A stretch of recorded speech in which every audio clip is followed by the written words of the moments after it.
Coming up on today's podcast, we're taking a deep dive into the Chargers tight end room and why it could become one of the most important position groups on this team. I'm going to discuss why Oronde Gadsden looks like a fifth-round draft steal, what veteran David Njoku brings to Justin Herbert in his offense, and why Charlie Kolar's impact might go far beyond the stat sheet. Plus, I'll explain why these three tight ends could play a major role in helping the Chargers become one of the most explosive offenses in the NFL this season. And it's all happening right now. This is Chargers Talk 4630. I'm Stacy. Let's get started.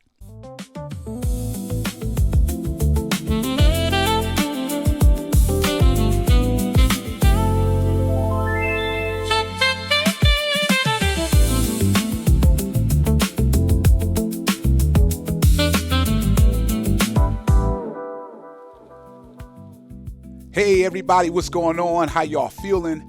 Do me a favor before we get started. Like, share, and subscribe to continue getting great content. And also log on to my website at slmexpressions.com for exclusive only Chargers content. And thank you 1,000 times for everyone's kind words, your engagements, and all your continued support. It means the world, and it is why I do what I do.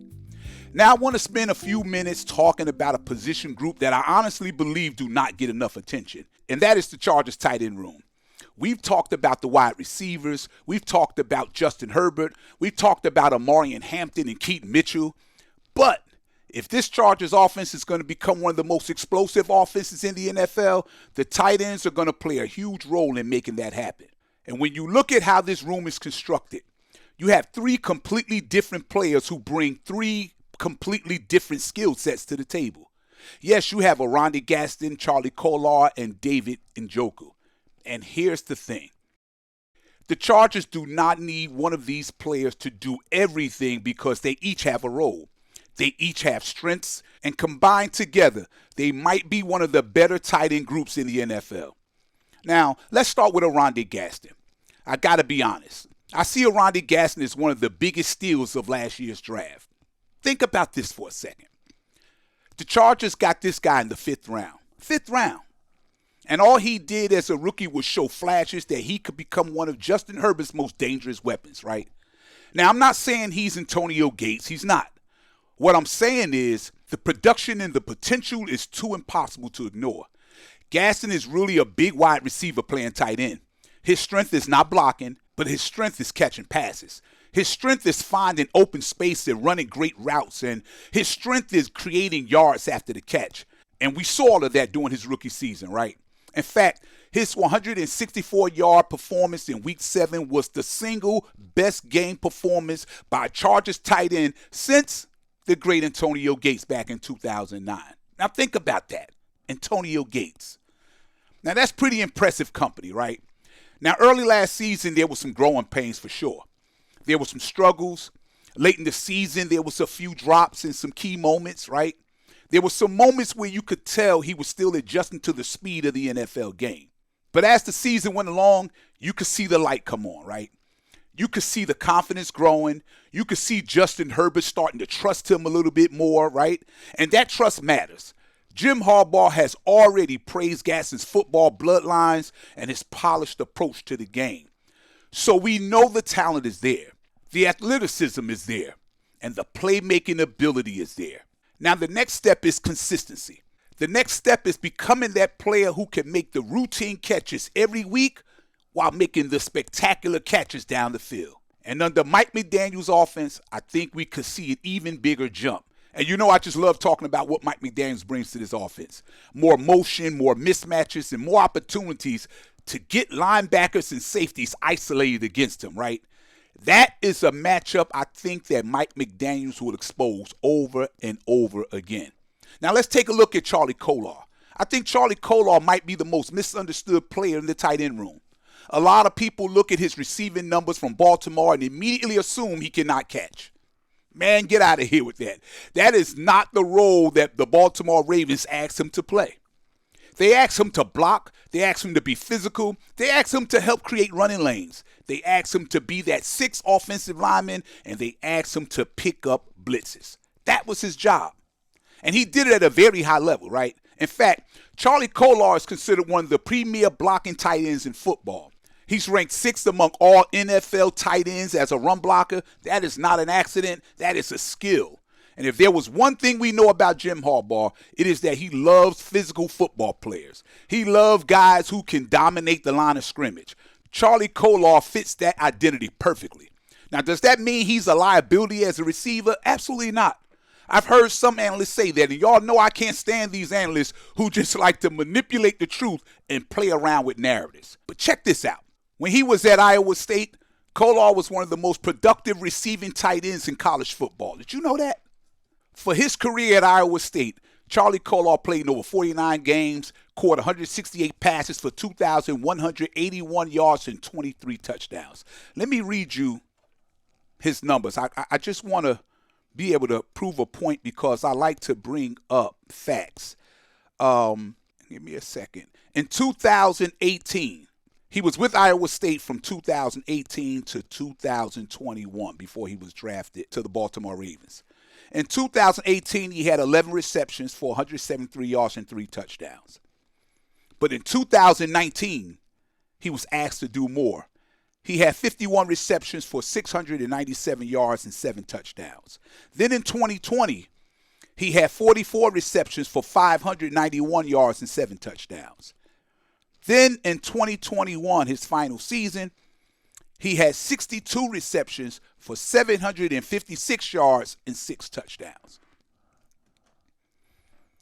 Charlie Kolar left Iowa State as the most productive tight end receiver in Big 12 history. That don't happen by accident. The ability is there. The receiving skills is there. But they simply were not the focus of the role he was asked to play while he was with the Baltimore Ravens. Now, I'm just saying these are the things that I think deeply about when I'm trying to understand the moves that the Chargers are making. I still believe Gadsden and Njoku will see more opportunities than Charlie Kolar, but it's just something I want you to think about. Charlie Kolar didn't get a lot of targets in Baltimore because of the role he was asked to play. So don't just look at the blocking and think it's because that's all he can do. He was just not asked to do it because Baltimore had more than enough weapons to throw to, right? Look, I remember when the Chargers signed Will Dissly from the Seattle Seahawks, right? Everybody talked about Will Dissly's blocking, and that's what he was brought here to do. Everybody labeled him as a blocking tight end. But in 2024, his first year with the Chargers, surprise, surprise, he went out and had a career season with 50 catches and 481 yards and 2 touchdowns. I'm just saying. Sometimes opportunities matters, and sometimes the system that you playing in matters. Now, I'm not saying Charlie Kolar is going to lead the Chargers in receiving yards. No, not saying that. What I'm saying is, do not be surprised if his receiving numbers are better than people think because the talent has always been there to do it. Now, let's move on to David Njoku. And I think this is where the room really becomes dangerous because what David Njoku brings is experience. What David Njoku brings is production, and what David Njoku brings is proven success. David Njoku, even in the latter part of his career, is still a gifted athlete with speed and physicality. And over the past 4 seasons, he's tied for 5th among all tight ends in touchdown catches and 7th in receptions. That is elite company. Now, I know some people are going to point to the recent numbers and say his numbers have not been great. Okay, that's fair. But context matters, though. Injuries played a role, and quarterbacks has also played a role. And to be honest, David Njoku has never had the opportunity to play with a quarterback as talented as Justin Herbert. Think about that for a second. For the first time in his career, he is catching passes from one of the most gifted quarterbacks in all of football. And that matters, right?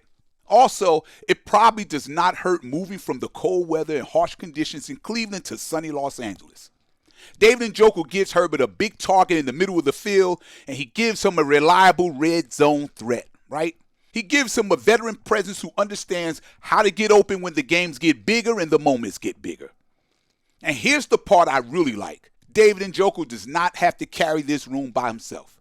He has Gadsden and he has Kolar. Gadsden can stretch the field and create explosive plays.